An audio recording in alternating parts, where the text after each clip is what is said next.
Welcome, everybody, to this special Scale to Exit mini podcast. And today I'm joined by Beth Barratt-Browne, fractional, catch this, CHRO, and founder of Better HRX, who helps founders treat HR as a growth engine, not an overhead, to solve the people and cultural challenges that, if left unchecked, can derail or otherwise solid deal. Together, we will delve into J.T.Foxx and Adam Coffey's Scale to Exit program and how it's highlights not just financial strategy and operational systems, but also the crucial role of culture in driving enterprise value. One of Adam Coffey's greatest messages, by the way, best superpower, we'll come back to that, but it's a doozy, okay? So she has guided organizations through growth and M&As and completed acquisitions herself, giving her a unique perspective on what really makes integration successful. She is a speaker and published author. Come back to that one too, I think. Beth, welcome to the show. Great to have you on board. Thank you for such a lovely warm welcome, Craig. It's a joy to be with you today. Now, let's talk about this superpower stuff. What is your superpower? Encapsulated, it's actually asking questions and getting to the heart of things, Craig. So I think finding ways to really set people and culture free in organizations to make sure that we're working at our best and looking after the balance of human contribution to organizations to drive business outcomes. And that culture is the critical thing. In A's, it is traditional that when you do you lose up to 50% of your staff over the 3-year period, 20% of that staff in the first 12 months. Now, if you can reduce those costs, that is a huge financial saving, but it also has that ability to be able to keep the business together, doesn't it? I think in mergers and acquisitions, sometimes what the opportunity that can be lost is lining up the optimal organizational structure that comes out. Because when two organizations or three organizations join,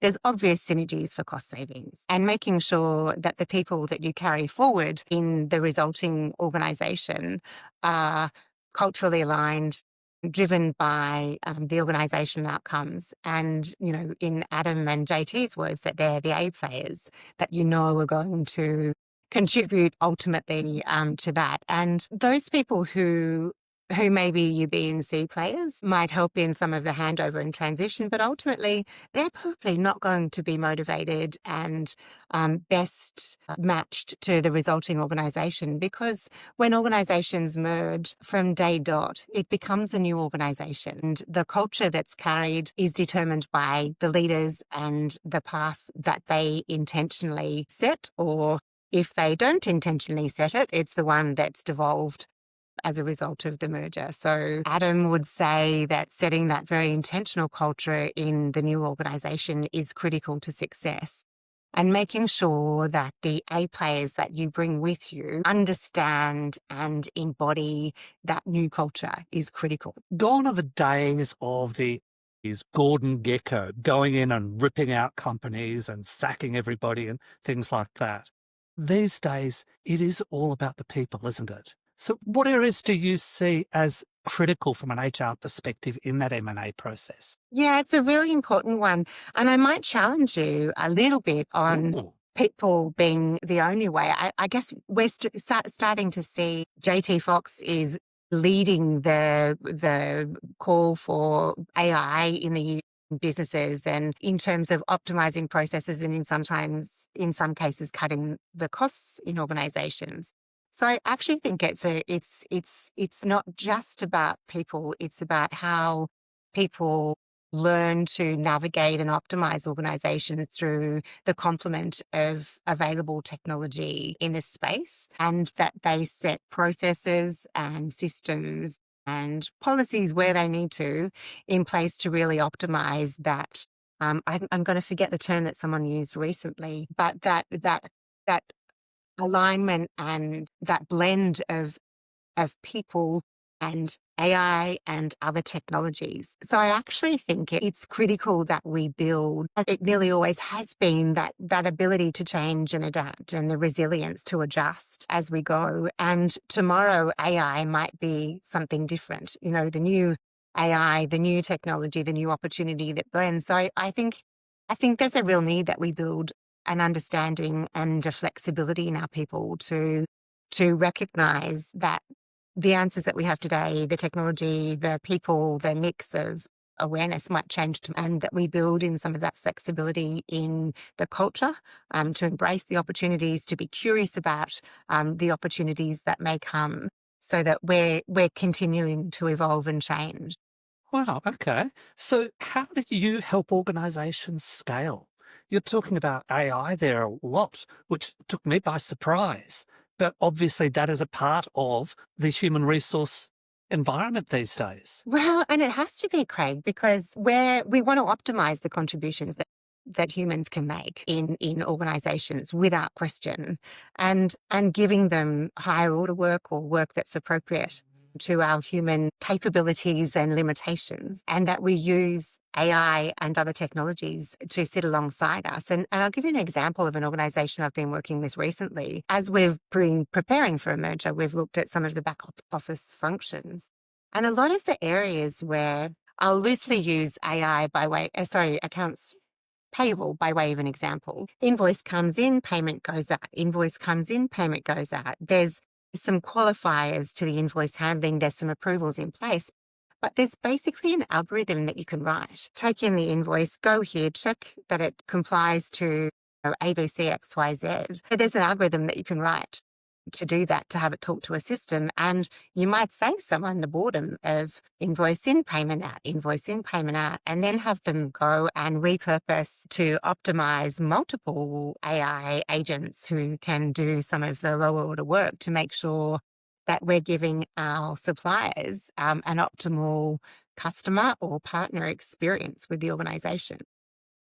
Beth, you're blowing my mind here. This is not a conversation that I would have thought from an HR person. But obviously, what you're bringing in here is all your previous M&A experience and integration experience, and looking at it from an HR perspective as well as a business perspective. So you've got a whole package here. Well, that's it, Craig. And certainly, HR exists in organizations to enable business outcomes and performance. And if we don't have a clear line of sight from the people function to the outcomes that the business or organization is aiming for, we have no reason to be here. If I didn't like my microphone so much, I'd just drop it right here and now. Okay. So you've got a book coming out. Please. I have. And I have to say, I've had a vertical learning curve. It's the first time I've written a book, and there is much to learn. I'm not going to print it in a traditional way. I'm going straight to Amazon. I'm taking perhaps a leaf out of a mutual friend of ours, J.T.Foxx, and going straight to an ebook in terms of the release. The beauty of Amazon is that they also have an option that you can print if you want to. So print on demand is the option there. But I tell you what, the learning that I've had as I've prepared to publish Their Workplace, Your Business, an HR playbook for founders, so business founders, for scalable success. The learning is palpable at the moment, and I'm ready to follow it up with another book. I will likely do a companion to this book in terms of a more of a workbook style. And then I'd like to take it from the foundational things that we do as we grow the business to starting to look at some of the things that we're talking about once you've got your business set up and established, what are those people things that you need to look at to scale, to merge, to prepare yourself to be an attractive option or an attractive partner in a bigger organization or system. I suspect that Their Workplace, Your Business, the Founders HR Playbook for Scalable Success, is not going to be the traditional HR book.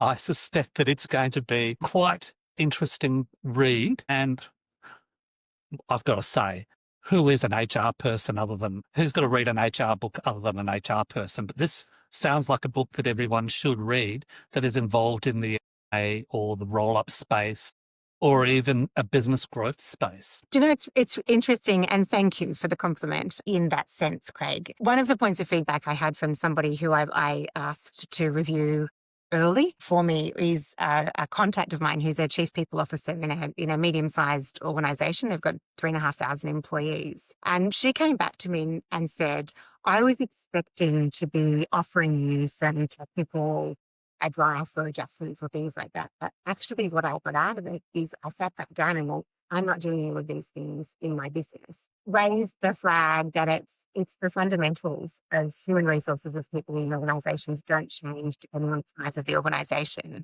I can't stress enough the value of getting those fundamentals and foundations right in a smaller business or in a startup business, so that as you grow to maintain your own business growth and adding zeros to that turnover, or as you take a page from Adam Coffey and scale the business, having those good sound systems in place is critically important. One of the things that most people step over is a fundamental building block of getting comfortable giving feedback, or at least getting disciplined in giving feedback. It's one of the single biggest challenges most leaders have, in fact, in organizations. One of the things that I love about Adam Coffey is his view on employees and growing. His strategy is to employ the employee for where you want to be in 5 years. That means you've got to pay more now.